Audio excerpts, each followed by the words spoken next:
시장의 맥을 좀 짚어주실 분 오늘 만나는 날이죠. 하나금융투자반포 WM센터 박종환 과장 함께합니다. 안녕하세요. 안녕하세요.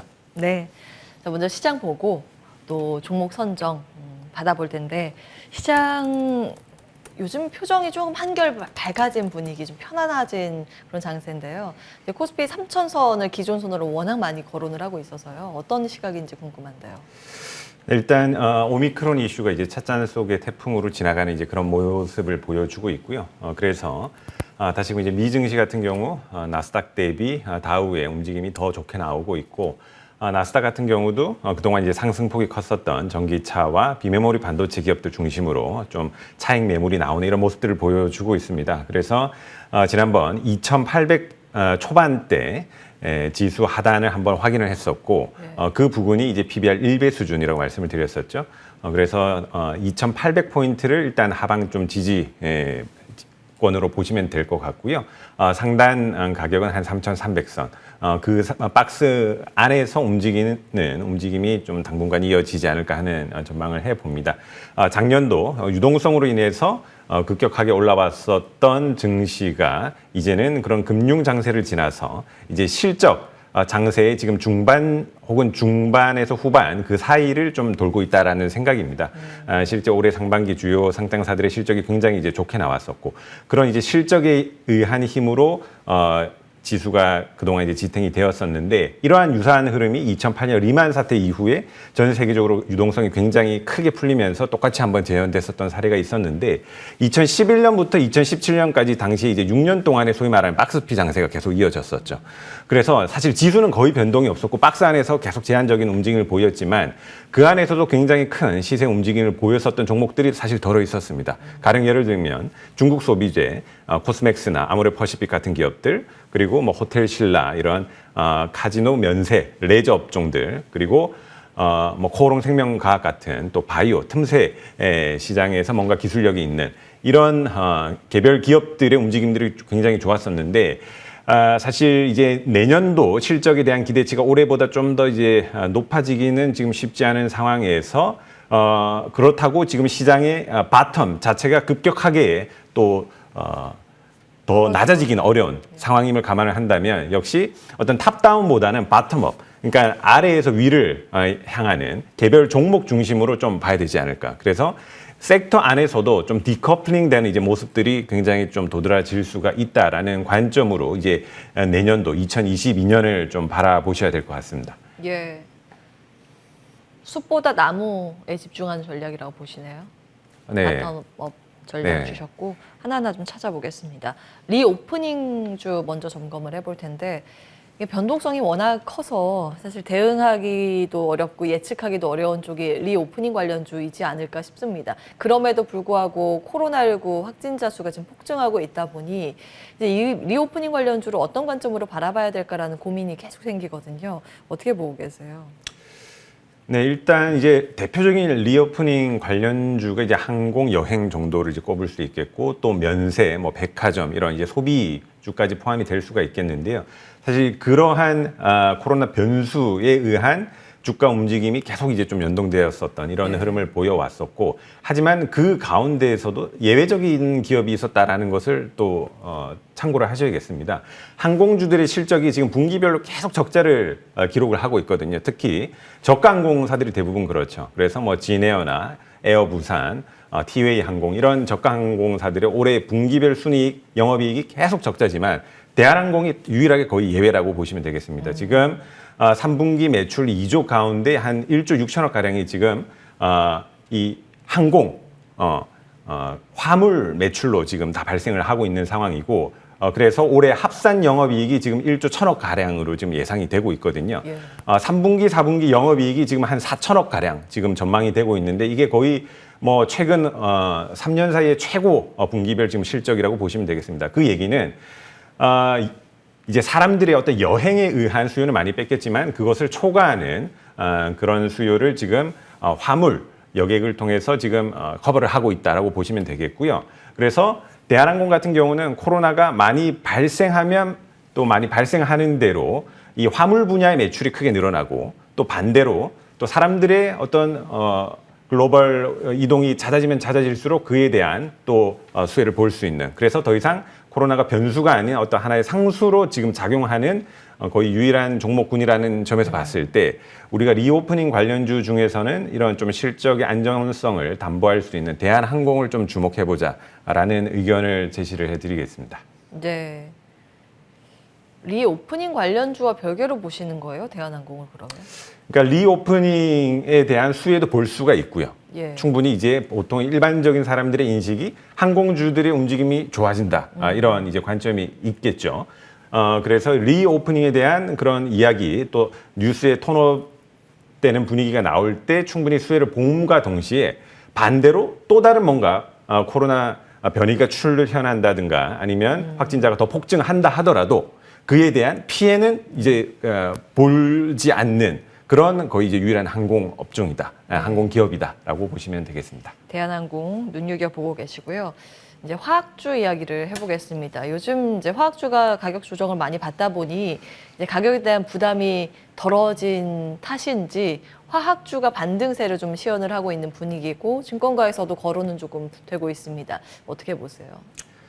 일단 뭐 대표적인 화학주, 뭐 효성 삼총사라고 하죠. 뭐 효성 TNC, 효성화학, 효성 첨단소재, 그리고 금호 석유화학 이런 기업들의 주가 흐름을 보면 거의 동일합니다. 올해 한 1분기에 3월 내지 한 5월 달 정도 이제 피크 아웃을 하고서 그 이후로 한 6개월 가량 계속적인 이제 조정이 있었죠. 그러다가 한 1, 2주 그 사이에 최근 좀 반등을 하고 있는 모양새인데 일단 가장 컸었던 우려는 그 실적에 대한 피크아웃 우려였습니다. 워낙에 실적이 올해 상반기에 좋았기 때문에 그것을 능가하는 실적이 과연 나올 수 있느냐 이런 의구심이 굉장히 컸었고요.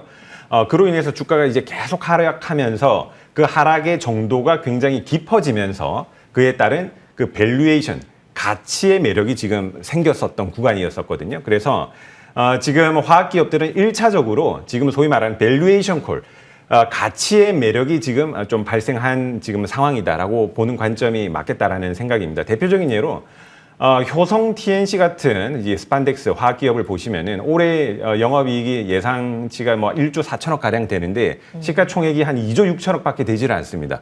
그러니까 뭐 단순 PER 환산하면은 뭐 말도 안 되는 사실 극심한 저평가가 맞긴 맞죠. 하지만 올해 영업이익이 1조 4천억이지만 내년도, 내후년도 영업이익은 한 8천억 정도대로 예상이 되고 있거든요. 예. 그만큼 내년도 실적이 역기조 효과로 인해서 굉장히 상대적으로 올해 대비 좀 떨어지는 이런 모양새를 보이지만 하지만 그 절대적인 수치 자체는 시가총액 대비해서도 사실 굉장히 매력적인 것은 분명합니다. 그렇기 때문에 지금 우리가 화학주를 접근하는 관점은 일단 10,000원짜리 물건이 시장에서 7,000원에 거래되고 있구나. 그래서 그 3,000원만큼의 어떤 디스카운트, 할인에 대한 좀 매력이 지금 부각되고 있는 그런 시점이다라는 관점에서 좀 보실 필요가 있겠고요.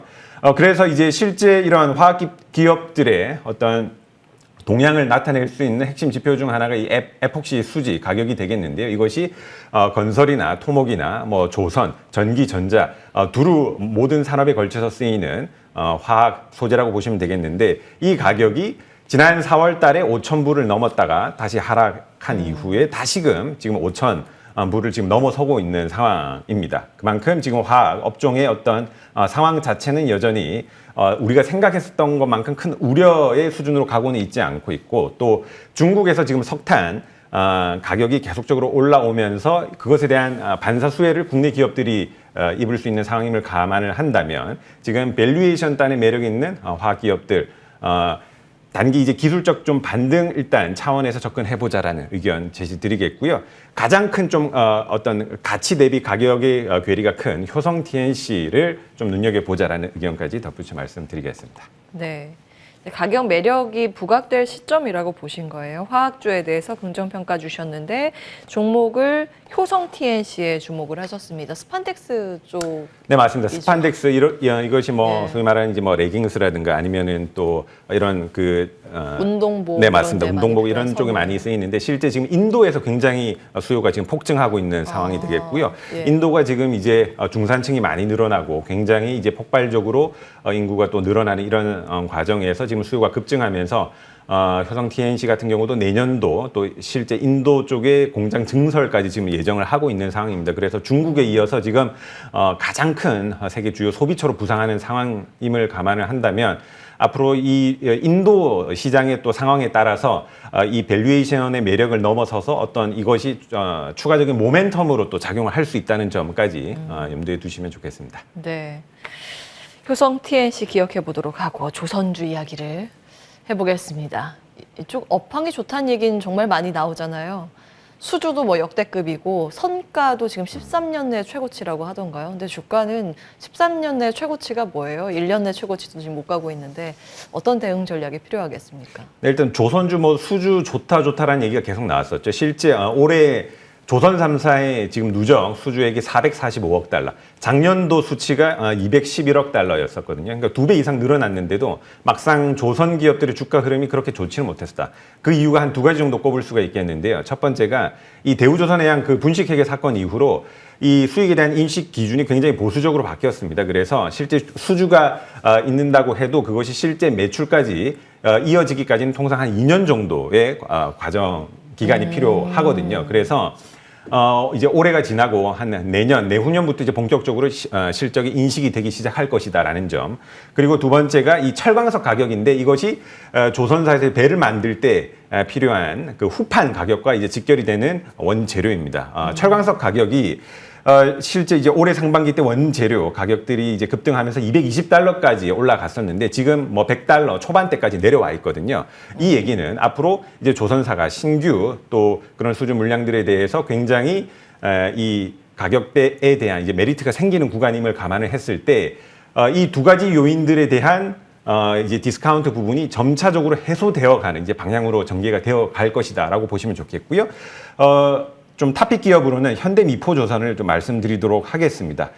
지금 우리가 이제 큰 배가 필요하고 또 큰 배가 큰 항구에 들어간 이후에 또 중간 배들이 그것을 날라줘야 되는데 그런 배들에 대한 어떤 선박 기술, 친환경 선박에 대한 기술이 가장 좀 부각이 되는 기업이다라고 보시면 좋겠습니다. 네, 조선주 평가 들어봤고요. 마지막으로 유망주 들어볼 텐데 박종환 과장의 유망주 뭡니까? 네, 제가 방송 지금 여기 나온 이후로 바이오 기업 처음 말씀을 드리는 것 같습니다. 지금 이번 주를 기점으로 일단 업종의 그런 분위기를 잘 보셔야 되는데 바이오 업종의 흐름이 완전히 전환된 것이 눈에 지금 확인이 되고 있습니다. 일단 내년 1월 10일부터 해서 이제 JP 모건 헬스케어 컨퍼런스가 열리고 그동안 낙폭 과대가 워낙에 심했던 섹터가 바이오 섹터였습니다. 한 40% 가까이 웬만한 바이오 기업들의 주가가 이제 하락을 했었는데 최근에 상승하는 기업들 보면 이 플랫폼 기술을 보유한 기업들의 주가 움직임이 나타나기 시작했거든요. 그래서 알테오젠을 비롯해서 뭐 올릭스라든가 이런 이제 플랫폼 기술을 보유한 기업들의 움직임이 좋게 나타나고 있는데 오늘 말씀드린 기업은